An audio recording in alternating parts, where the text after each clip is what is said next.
Indahnya mana perasaan aku sakit. Sakitnya perasaan aku ni. Siapa yang tahu? Siapa tahu? A few moments later.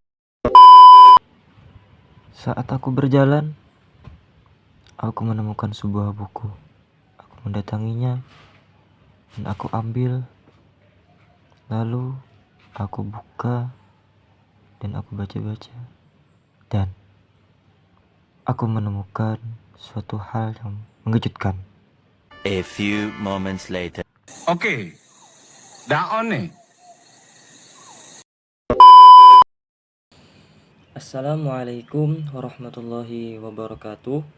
Perkenalkan, nama saya Muhammad Afriza Rizky An-Nur, NIM 240101010176 dari Fakultas Tarbiyah dan Keguruan, Prodi Pendidikan Agama Islam, Lokal A, angkatan 2024.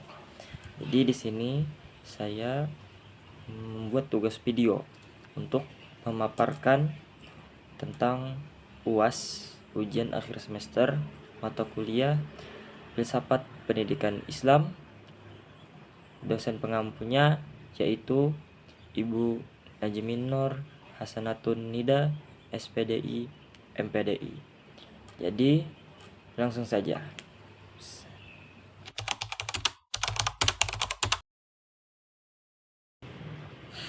Jadi, konsep fitrah dalam filsafat pendidikan Islam yaitu memandang manusia sebagai makhluk yang sejak lahir telah membawa potensi dasar yang suci dan cenderung kepada kebaikan, kejujuran, tauhid, serta nilai-nilai moral.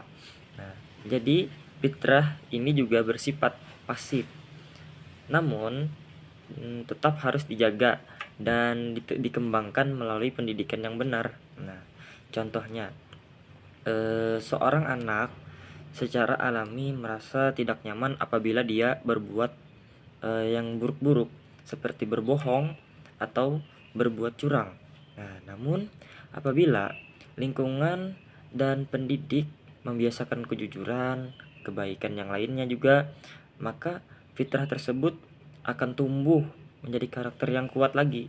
Nah, sebaliknya lagi, jika ia terus dibenarkan dalam perilaku yang salah seperti berbohong tadi dan lain-lain, mencuri contohnya, maka fitrahnya bisa malah tertutupi. Nah, jadi hal ini juga sejalan dengan sabda Nabi Muhammad SAW, kullu mauludin yuladu 'alal fitrah. Nah, yang berarti setiap anak itu dilahirkan dalam keadaan fitrah. Nah, dalil ini diambil dari hadis riwayat Bukhari dan Muslim. Jadi, oleh karena itu, pendidikan Islam berperan sangat penting sebagai proses pembimbing yang membantu peserta didik untuk mengaktualisasikan potensi fitrahnya. Nah, mengembangkan potensi fitrahnya. Kan fitrah manusia itu kan kebaikan. Jadi dikembangkan lagi, dikuatkan lagi dengan lingkungan pendidik. Nah, secara seimbang baik dari segi aspek spiritual, intelektual maupun akhlak. Nah, sehingga terbentuk pribadi yang beriman, berilmu, dan berakhlak mulia.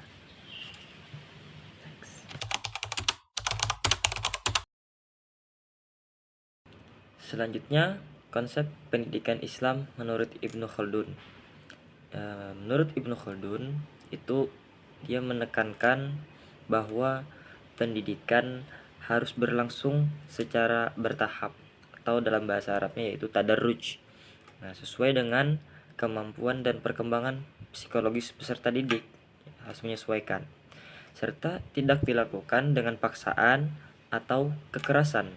Jadi Ibnu Khaldun juga mengkritik tentang metode pengajaran yang terlalu menekankan pada hafalan dan hukuman, karena dia memandang bahwa proses pembelajaran seperti itu dapat mematikan daya pikir serta merusak karakter anak serta didik. Jadi dalam pandangannya juga pendidikan itu bertujuan untuk membentuk manusia yang berilmu, beradab, dan mampu hidup bermasyarakat. Nah, Dan juga konsep ini relevan dengan pendidikan modern zaman sekarang. Misalnya loh, dalam penerapan pembelajaran yang berpusat pada siswa, student centered learning. Nah, jadi seperti penggunaan metode diskusi juga, proyek, dan pembelajaran kontekstual yang menyesuaikan minat serta kemampuan peserta didik. Nah, jadi sesuai prinsip Ibnu Khaldun ini juga sejalan dengan nilai Islam tentang kelembutan dalam mendidik. Nah, jadi dalam mendidik itu harus lembut. Sebagaimana firman Allah Subhanahu wa taala, "Fabima rahmatim minallahi linta lahum." Nah, yang berarti maka disebabkan rahmat dari Allah engkau bersifat lemah lembut terhadap mereka. Nah, diambil dalilnya dari Quran surah Ali Imran ayat 159. Sehingga pendidikan tidak hanya menghasilkan kecerdasan intelektual, tetapi juga membentuk karakter dan akhlak yang baik.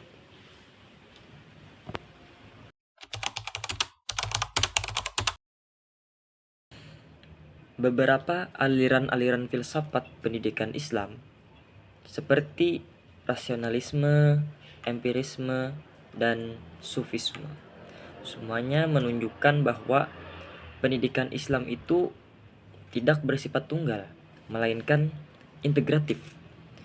Contohnya seperti pandangan rasionalisme. Dia menekankan peran akal dalam memahami sebuah ilmu, sehingga mendorong semua peserta didiknya itu untuk berpikir kritis dan logis. Sedangkan empirisme itu menekankan pengalaman dan praktik langsung yang tampak dalam pembelajaran yang berbasis eksperimen, berbasis langsung, atau proyek.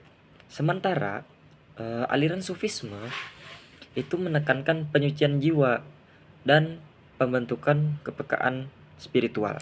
Namun, apabila salah satu aliran ini diterapkan secara ekstrim, akan muncul masalah. Nah, sebuah masalah. Misalnya, contohnya nih ya, pendidikan yang hanya menekankan rasio berpotensi melahirkan pribadi cerdas, tetapi kering akhlak. Nah, ke depan ini para murid itu cerdas, cuman mereka itu seperti tidak ada akhlak. Nah, sedangkan pendidikan yang hanya menekankan spiritualitas tanpa nalar dapat menjauhkan peserta didik dari realitas sosial. Nah, oleh karena itu, implikasi penting bagi pendidikan Islam modern adalah perlunya pendekatan yang seimbang, yang mengintegrasikan akal, pengalaman, dan juga nilai spiritual. Jadi 3 poin itu penting, sehingga proses pendidikan tidak hanya menghasilkan lulusan yang pintar secara intelektual, tetapi juga matang secara moral dan spiritual, sesuai dengan tujuan pendidikan Islam sebagai pembentuk insan berilmu dan berakhlak.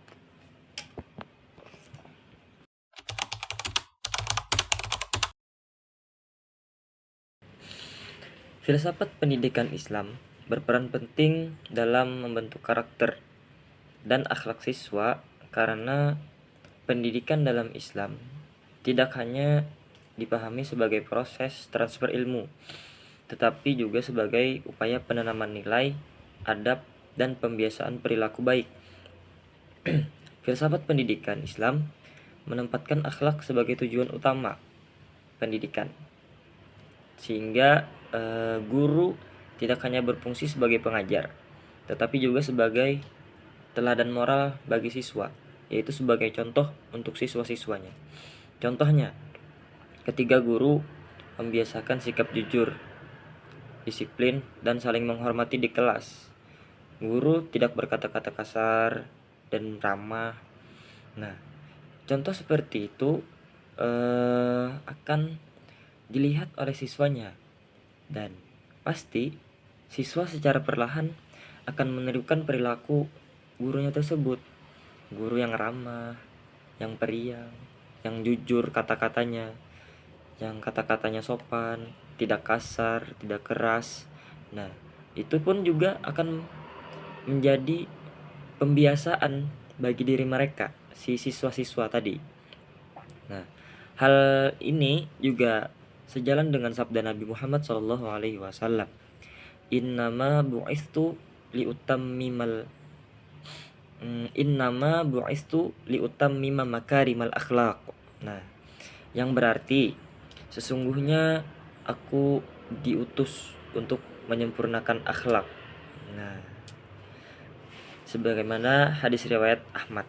Dengan demikian, berarti filsafat pendidikan Islam memberikan landasan nilai yang kuat agar pendidikan mampu melahirkan generasi yang kuat.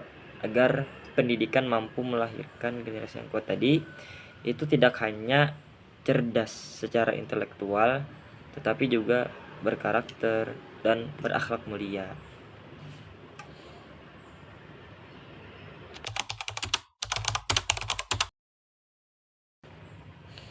Pendidikan Islam di era globalisasi menghadapi berbagai tantangan sekaligus juga peluang yang saling berdampingan. Tantangan utamanya adalah derasnya arus informasi dan budaya global yang tidak selalu sejalan dengan nilai-nilai Islam, seperti gaya hidup instan, individualisme, dan juga degradasi moral yang dimana sangat mudah sekali diakses melalui media digital. Namun, di sisi lainnya, globalisasi juga membuka peluang besar bagi pendidikan Islam untuk berkembang. Misalnya melalui pemanfaatan teknologi digital dalam kerjasama pendidikan lintas negara. Nah, contohnya pembelajaran agama saat ini kan dapat dikemas melalui media sosial, video edukatif, dan juga platform daring lainnya, yang dimana pastinya lebih menarik bagi generasi muda zaman sekarang. Nah, oleh sebab itu pendidikan Islam dituntut untuk adaptif. Nah, untuk adaptif. Jadi sehingga adaptifnya itu terhadap perkembangan zaman sekarang, sehingga tanpa kehilangan identitas dan nilai dasarnya. Nah, karena kalau pengaruh zaman sekarang itu dengan adanya digital, itu mereka bisa ada potensi kehilangan identitas dan nilai dasar. Sebagaimana prinsip Islam itu yang menekankan keseimbangan antara kemajuan dan moralitas. Kita boleh maju dari segi digital, dari segi perkembangan teknologi dan lain-lain, boleh, cuman moral kita juga harus maju, jangan malah down, malah kedepannya itu kita menggunakan teknologi tapi tidak ada moralnya. Jadi kita ditawarkan untuk kemajuan itu seimbang antara kemajuan dan juga moralitas. Tujuan untuk apa? Agar mampu melahirkan generasi muslim yang berilmu, berkarakter, dan siap bersaing secara global.